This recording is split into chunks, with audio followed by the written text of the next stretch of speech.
Здравствуйте! Вас приветствует канал «Мелочи жизни». Желаем вам приятного просмотра. Мать иногда с откровенной жалостью смотрела на Людмилу. Такая нескладная дочка у нее растет. Повздыхав, покупала новое платьице, но даже модные тряпки не могли скрыть неуклюжей фигуры, а только еще больше подчеркивали ее недостатки. Не повезло Людочке и с внешностью. Нос картошкой, глазки маленькие, невыразительные. Люда смотрела на свое отражение в зеркале и страдала. Ее одноклассницы бегали на свидания, обсуждали быстрым шепотом мальчиков, а Людмиле нечего было и рассказать. Ни один знакомый мальчик ни разу не проводил ее до дома, ни разу не пригласил в кино. Причину Люда знала. Потому что она некрасивая. Растила Люду мама одна. Папы девочка никогда не видела. Люде хорошо было вдвоем с мамой. Они вместе прибирались дома, вместе готовили ужин, а потом мыли посуду, вместе смотрели сериалы по телевизору и вместе пели песни. «Хорошо-то у вас как?» – восхитилась однажды Людина подружка, забежавшая в гости. «Тихо, спокойно, пахнет чем-то вкусным, а у нас вечно ссоры. Мама с отцом ругается. Смотрю на них и не могу понять, если так ненавидят друг друга, зачем тогда вообще поженились? Да и на меня вечно волком смотрят. Все-то у меня не так получается. А вы с мамой, сразу видно, живете душа в душу». Люда соглашалась. Да, у них с мамой все замечательно. Лучше и быть не может. Только грустно сидеть каждый вечер с мамой на диване, зная, что твои сверстницы с кавалерами в кино или на танцах.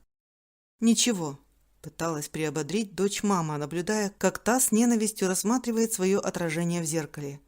Вот немного подрастешь, и красота к тебе придет. Ты сейчас как утенок из сказки про прекрасного лебедя. Подожди немного, дочь. Людмила ждала, но красота не приходила.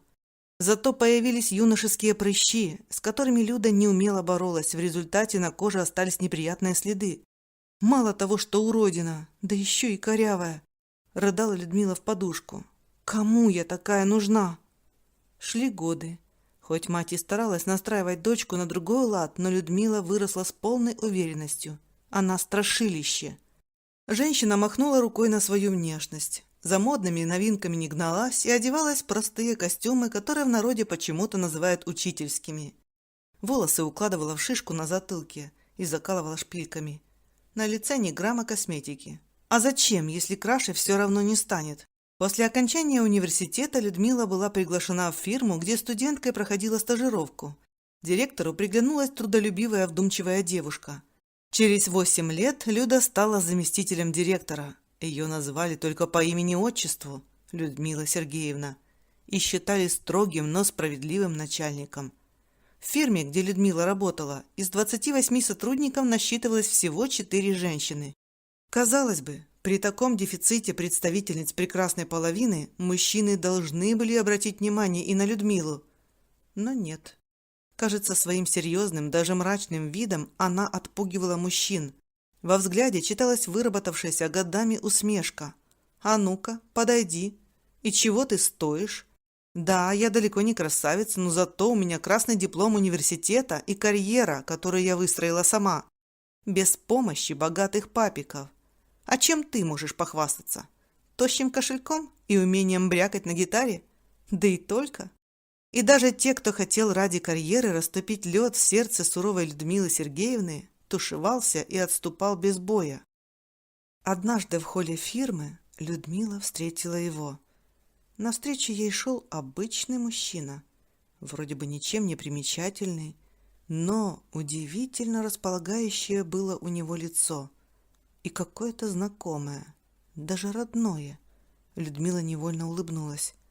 Он улыбнулся ей в ответ. Весь день женщина не могла спокойно работать. То и дело вспоминала она эту встречу. Ей впервые за много лет почему-то захотелось посмотреться в зеркало и поправить прическу. Когда вечером Людмила возвращалась домой, она не любила автомобили и предпочитала пешие прогулки. Он окликнул ее по имени, догнал и попросил разрешения проводить. Разговорились. Это был ее одноклассник, которого Людмила Сергеевна просто не узнала. «Димка», — лепетала женщина, — «ты как в 8 классе ушел от нас в другую школу, так я же тебя с тех пор ни разу и не видела». «А я тебя вспоминал. смущенно отвечал тот. Ты мне здорово нравилась тогда, но ты была такой неприступной и строгой, что я боялся подойти, так и вздыхал издалека. Ну что ж не подошел, вздохнула Людмила. Может быть, мне в то время как раз нужно было знать, что могу кому-то понравиться. Ты и сейчас по-прежнему неотразима. И Дмитрий поцеловал ей кончики пальцев, как и раньше. Через полгода фирма взрывалась от невероятных сплетен. Людмила Сергеевна выходит замуж? И кто же позарился на нашу уродину? Протянул один из молодых сотрудников, недавно принятый на работу и уже получивший нахлобучку от заместителя директора. Только для Дмитрия Людмила некрасивой никогда не была. Она для него истинная красавица с самого детства. All right, everyone's presentations are done. Nick, the manager, said as he tried to move the discussion forward. Excuse me, I haven't. I recently found out something. Nick interrupted me and began to speak. There's apparently someone in this department who didn't graduate high school and is just a part-timer. Meetings should be for employees only. Absolutely right. His lackey, Mike, of course, agreed with Nick. I'm leaving. After leaving the meeting room, I started to shut down my computer. I noticed that an email had arrived, not in my personal inbox, but in the company's shared email. Thinking, there's no point in speaking up, no one will listen, I went home quietly. The next day, I heard a commotion from Nick's desk. He was staring at his computer screen, his face pale. Nick! Is something wrong? Mike looked at the screen with him. And he turned even paler than Nick. Why is he so angry? Knowing the reason for Mike's distress, I thought to myself, serves them right. My name is Adam. My mother passed away when I was in the 9th grade, and I was raised by my father. Well, you could hardly call it being raised. After my mother passed, my father changed. He drowned his sorrows in alcohol, and though he still went to work, he squandered our living expenses on horse racing. Because of that, I had to start working part-time as soon as I entered high school. Every month, I went to the convenience store with bills in hand that couldn't be auto-deducted from my father's account. Even though I endured it because I didn't want to be alone, I reached my limit in my second year of high school and dropped out. I found a live-in job at a distant inn. Thank you for everything. The day I left home, my father, still staring at the TV, spoke. Take care. That was our last conversation. Back then, 18 wasn't the age of majority, so I needed my father's permission to work, and I couldn't hide my place of employment. Yet, my father never visited me even once. I kept working just to survive, and before I knew it, I was 42. Years of hard work paid off, and I was transferred to the headquarters. I was thrilled to be recognized by the company, as I thought I'd be working in the field until retirement due to my lack of formal education. Listen up. Our work can change the future of our employees. Don't drag us down. On my first day after the transfer, Nick, dressed in an expensive suit, spoke sternly. There was a reason for this. Our inn was located in a prominent tourist destination, known so well that everyone in the state could sing its commercial jingle. At its peak, we had 5 locations within the state. But that was long ago. Due to financial difficulties and aging facilities, only the place where I had worked for many years and the original establishment remained. I was prepared to lose my job anytime, but now there was a glimmer of hope. With the rise of social media, the tourist area where the inn was located started gaining attention again. Depending on how hard the sales department, where I was transferred, worked. We could either thrive or be forced to give up this prime location to the new hotel chains continuously popping up. For Nick, who had switched careers from another industry to strengthen our sales, this was a battle he couldn't afford to lose. I understood why he had to be strict. I will do my best. Nick sneered at my enthusiastic declaration. Did you not hear what I said? I'm sorry. I thought I was listening carefully. Out of habit from years of customer service, I apologized reflexively, though I had no idea what had offended him. Someone was watching me with a smirk.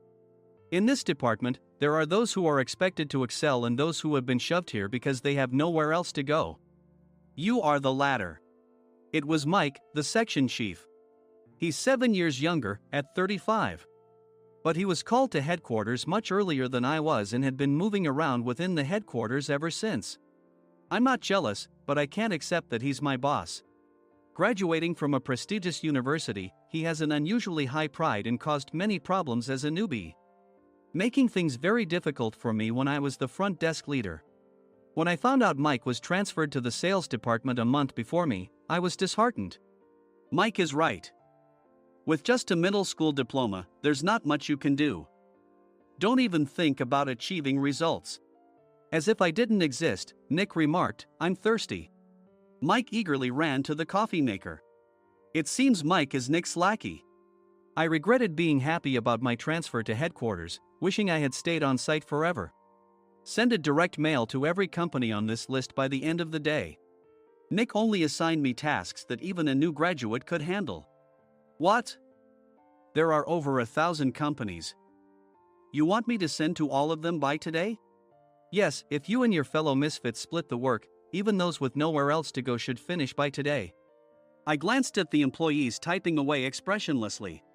They were worn out from customer service, only thinking about leaving on time, or were women reassigned after having children, with zero motivation for work.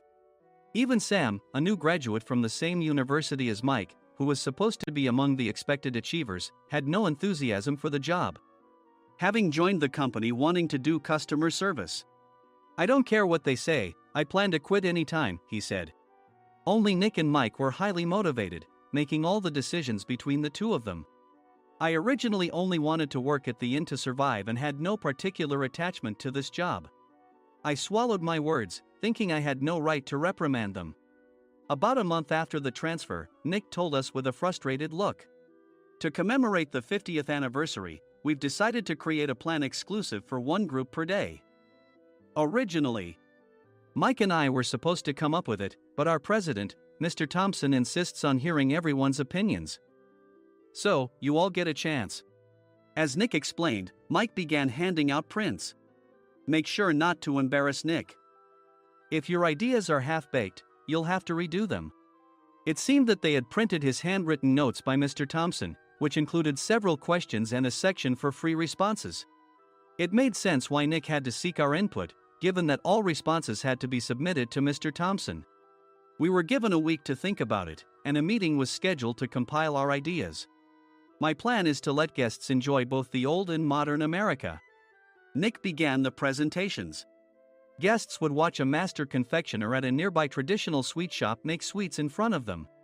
The welcome drink would be premium tea in a bottle. Nick's plan was certainly attractive. After his presentation, Nick called on us to present in the order we were seated. Just as I stood up for my turn. "All right, everyone's presentations are done." "Excuse me, I haven't. I recently found out something." Nick interrupted me. "There's someone in this department who didn't graduate high school and is just a part-timer." He was likely talking about me. I joined the company as a part-timer and was made a full-time employee when I turned 20. That was 20 years ago, so Nick and Mike probably had no chance to know until recently. Meetings should be for employees only. Absolutely right. After that, Nick kept creating opportunities to solicit everyone's opinions, purposefully excluding me from speaking. The meeting unexpectedly heated up and went past the scheduled end time. A few people asked to leave, and the discussion continued with the remaining few. "Still here?" Normally, you'd leave in that situation. Though I had no attachment to the job initially, hearing kind words from customers made me want to make them happier. For someone like me, with nowhere to go, the inn was my home and customer service was my life. I felt pathetic about my current self. "I'm leaving." I left the conference room and started shutting down my computer. I noticed an email had arrived, not in my personal inbox, but in the company's shared email.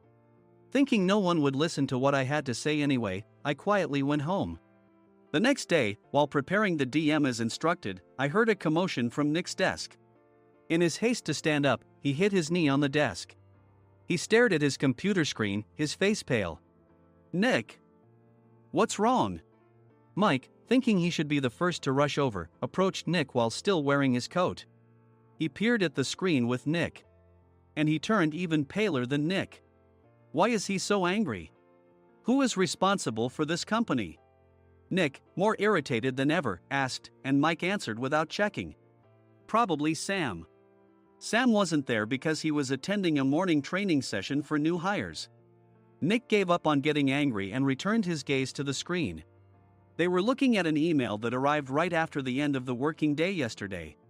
Apparently, no one, including me, had checked it before leaving.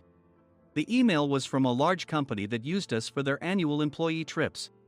The president and executives of that company also frequently used our services personally. President of the company, Mr. Mason himself, had declared that neither he nor his company would ever use our services again. Well, some companies cancel their employee trips or stop using our services due to financial struggles. Let's just move on. Mike kept wiping the sweat from his forehead with a handkerchief. Knowing why Mike was so agitated, I quietly watched their interaction. Do you know how much revenue we get from that company? We can find other guests to fill the rooms, but we'll lose the banquet costs, gift shop revenue, rental car fees, and more. Moreover, the gifts were supposed to be prepared by the traditional confectionery shop involved in Nick's proposed plan. If it's known that we incurred such a huge loss at this critical time, Nick's position in the company would be jeopardized. Nick took a deep breath, seemingly trying to calm himself. All right, Mike. Go to New York right now and apologize to Mr. Mason. What? You're coming with me, right?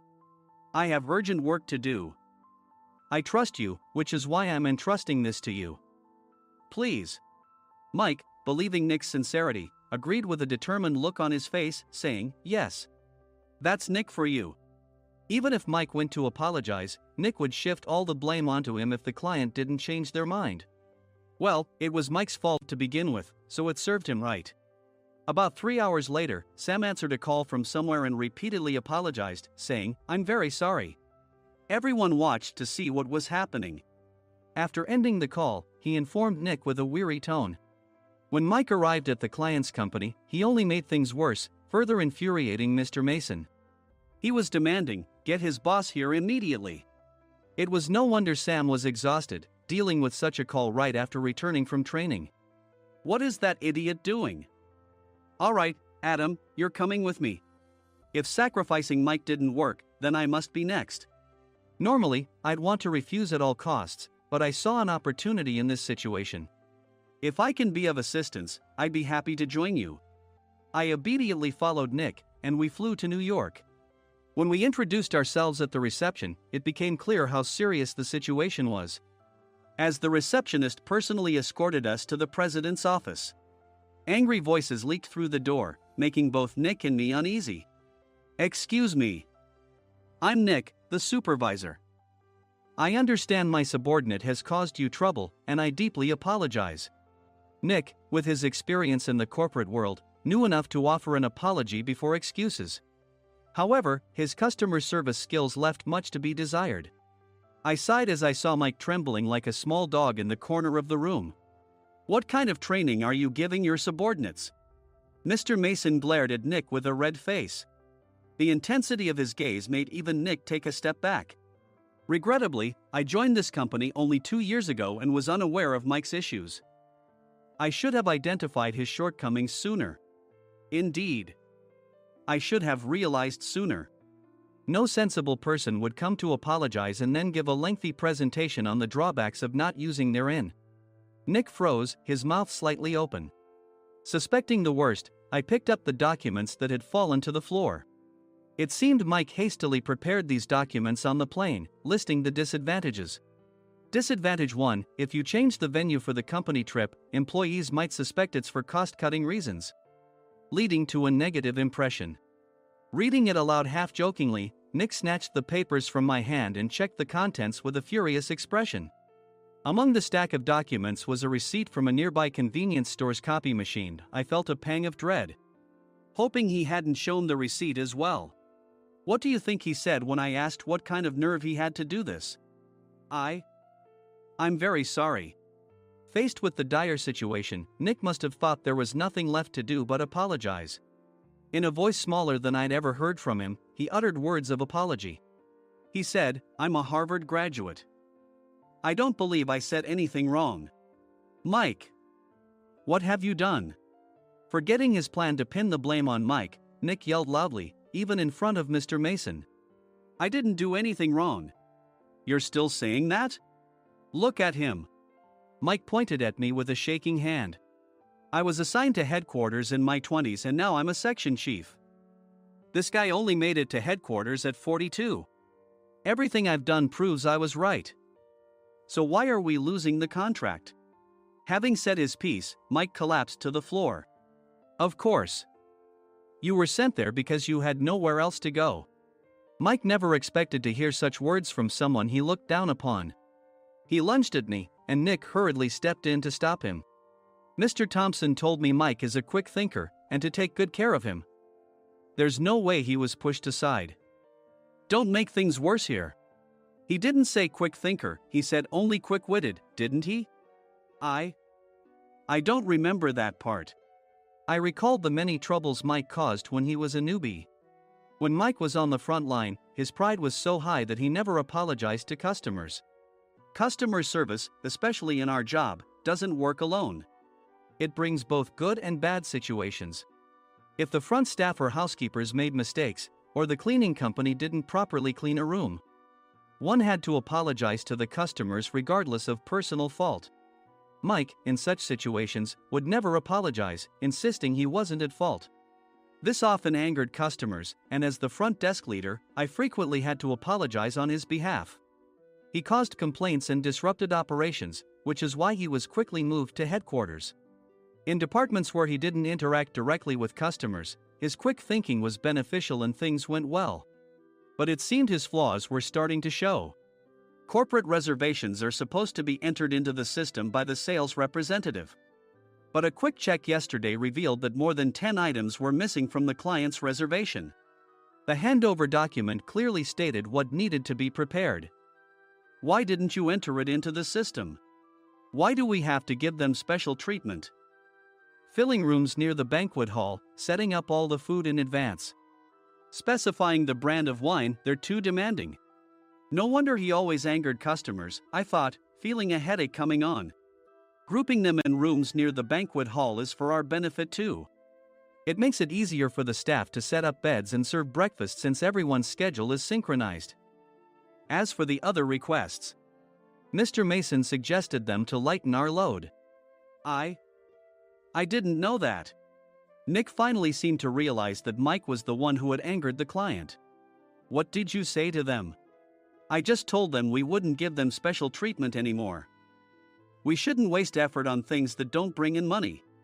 I was utterly exasperated at his lack of understanding of customer service. Of course, we shouldn't comply with unreasonable demands. But carrying over successful practices from past stays makes customers feel remembered and enhances their experience.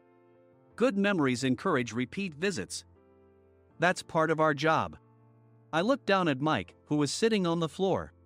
In our job, nothing is a waste. Mr. Thompson likely moved you to the sales department, hoping you'd finally understand this. How do you think he feels now that you've failed to meet his expectations? Mike, tears in his eyes, fled the president's office. I was amazed he still hadn't apologized. You have it tough, Adam. It's okay, we're all employees of the same company. I deeply apologize for this disrespectful incident. Especially after all the care you've shown us. If it weren't for you, Adam, I really would have stopped staying here. When I heard you were moving to the sales department, I was willing to reconsider if you handled it. Seeing us talk so amicably, Nick's face contorted. Do you two know each other? Adam's service is excellent. I always requested him specifically. Normally, we don't accept specific staff requests, but we made an exception for Mr. Mason, adjusting my shifts accordingly. He had personally stayed at our hotel just before my transfer, and during casual conversation, I mentioned, I'm moving to the sales department soon. If I hadn't told him then, things could have been much worse. Please continue to take care of us. I look forward to it. On the return flight, Nick awkwardly offered me a can of beer. It's still working hours. Of course, I had no intention of forgiving him for a single beer. Nick might try to pin everything on Mike and avoid any consequences. While pondering this, a startling fact came to light. Nick, the tea bottles for the plan have arrived. I handed Nick a bottle labeled with our inn's name. They look good. What are you talking about? These are plastic bottles. I had assumed we would use the trendy, high-end bottling tea. But what arrived were ordinary plastic bottles of tea with customized labels. The only unique aspect was the label, which had the inn's name, making it look customized. Upon further investigation, I discovered that a substantial amount of money was set to be paid to the tea company. It was priced like bottling tea. Does this plastic bottle really cost $100 each? The tea inside is specially blended for us. The extra cost is for that. Wouldn't it be better to use another tea company? Or is there a specific reason we must use this one? As Nick continued to make excuses, I showed him a printed email. I informed the tea company's president, Mr. Mitchell, that we discovered irregular payments and he confessed. He said you two were high school classmates and planned to split the extra money. That idiot. Why did he confess? That's not important. You should worry about yourself, this could turn into a police matter. Opening the bottle cap, I suggested. How about calming down with this tea? It supposedly has a relaxing effect. Nick drank the tea frantically. In the following days, decisions were made about their fates. Mike was reassigned to the General Affairs Department, with no chance of transfer or promotion, as per Mr. Thompson's orders. As for Nick, since the payment to the tea company hadn't yet been made, he narrowly avoided legal trouble. Instead, he was encouraged to leave the company, and to avoid further complications, Nick submitted his resignation. Rumor has it that connections between HR departments have made it difficult for him to find new employment. Even though it was good to have those two gone, something unexpected happened in the sales department. Everyone became motivated and united in refining the 50th anniversary plan. In the end, my plan was adopted. We collaborated with the Tourist Information Center to provide personalized guides. The plan, tailored to the number of guests, was truly special for the 50th anniversary. Hey, is Adam's family coming to stay? I immediately booked that special plan for my family. Sam noticed it on the reservation list and quickly picked up on it. Yes, I'm inviting my father. That's great. I might invite my parents too. I lacked the courage to face my father just as Adam. But here, with the confidence Mr. Mason praised, I felt ready. The 50th anniversary plan was a perfect opportunity to reconnect with my father. I hoped to bring back the days when we could laugh together as we once did.